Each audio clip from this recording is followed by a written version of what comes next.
Sutherland Springs memorial services begin after Texas mass shooting. Slideshow by USA Today Breaking. The former pastor at the Sutherland Springs, Texas church where a gunman opened fire a week ago says the first service since the worst mass shooting in Texas history is the most attended in the congregation's 100-year history. Former pastor Mark Collins says the First Baptist Church is still alive and is encouraging people to give themselves to Christ. He says those who died would want those supporting them now to stand up and give themselves to Christ. Church officials had expected about 500 people to attend Sunday's service, but dozens more chairs were added. The flaps on the sides of a tent that's serving as the worship site had to be lifted so hundreds more outside could see and hear. Collins says there's hope, saying it's only been 7 days since the shooting and already this community is back to worship, bound together by faith. Previously, Sutherland Springs, Texas. AP. Hundreds of people gathered in the tiny town of Sutherland Springs for the first Sunday service since a gunman stormed the First Baptist Church and killed more than 24 people in the worst mass shooting in Texas history. Pastor Frank Pomeroy led an emotional sermon that called on mourners to worship in the face of evil, rather than choose darkness as that young man did that day. "We choose life," said Pomeroy, whose 14-year-old daughter was among those killed in the November 5 rampage. His voice cracked as he spoke about losing his child. "I know everyone who gave their life that day," he said, pausing to gather himself, "some of whom were my best friends and my daughter." Quote, he paused to wipe his eyes. "I guarantee they are dancing with Jesus today." The crowd stood, clapped and raised their hands to heaven as Pomeroy spoke. The initial plan was to hold the service at the community center next to the First Baptist Church, but it can only accommodate a few dozen people, and when organizers realized hundreds planned to attend, the service was moved to massive white tent erected in a baseball field. So many people turned up that the tent's side flaps had to be opened so that those who couldn't get a seat could see and hear what was going on inside. Mark Collins, a previous pastor at First Baptist, said it was the largest gathering in the church's 100-year history. Christina Osborne and her children Alexander Osborne and Bella Araiza visit a makeshift memorial for the victims of the shooting at Sutherland Springs Baptist Church. Sunday, November 12, 2017. In Sutherland Springs, Texas, a man opened fire inside the church in the small South Texas community a week ago, killing more than 24. AP photo, Eric Gay.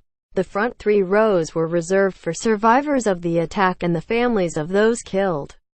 26 chairs were left empty in honor of those who were killed. Authorities put the official death toll at 26 because one of the 25 people killed was pregnant. Church officials have said the building will likely be demolished. The gunman, Devin Patrick Kelly, died of an apparent self-inflicted gunshot wound after he was shot and chased by 2 men who heard the gunfire at the church. Investigators have said the attack appeared to stem from a domestic dispute involving Kelly and his mother-in-law, who sometimes attended services at the church but wasn't there the day of the shooting. Kelly had a history of domestic violence. He was given a bad conduct discharge from the Air Force after pleading guilty to assaulting his first wife and stepson. For Sunday's service, people from other churches dropped off handmade prayer cloths and tiny wooden crosses. Among other gifts, mental health organizations provided tissues and brought therapy dogs to the service. Republican Sen. John Cornyn spoke at the service, saying lives were stolen as darkness overtook one man's heart. "The pain of losing 26 members is overwhelming," Cronin said. "Many lives have been changed forever. I can't imagine what you've been grappling with ever since." On Saturday, about 100 people gathered outside the community center to commemorate Veterans Day and honor the shooting victims, nearly half of whom had Air Force ties. Maybe this will start a healing process that will get Sutherland Springs and Wilson County to put this horrific tragedy behind us and look to the future. County Judge Richard Jackson, his voice breaking, told the Saturday crowd, which included first responders and law enforcement officers. Jackson, the county's top administrator, thanked the first responders and others who rushed to First Baptist Church in the aftermath of last Sunday's shooting, which also wounded about 20 people. What they saw there will affect them the rest of their lives, Jackson said. Sutherland Springs is about 30 miles, 48 kilometers, southeast of San Antonio and not far from several military posts, including Lackland Air Force Base. The Air Force's Chief of Staff, Gen. David Goldfein, said 12 of those killed were either members of the Air Force or had family ties to it. On Saturday, 2 silver hearses carried the bodies, another couple, Therese and Richard Rodriguez, to a small cemetery on the edge of Sutherland Springs following a funeral. A steady stream of people also visited a makeshift memorial of crosses adorned with flowers. Photographs, red hearts and white, purple and pink balloons. Among them was Jackie Lee, who traveled from San Antonio with several friends.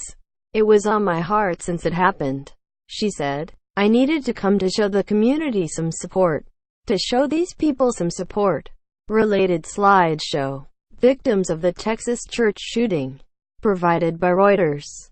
Victims of the Texas church shooting _____ sign up for the app's weekly newsletter showcasing our best reporting from the Midwest and Texas. http://opni.ws2u1rmfv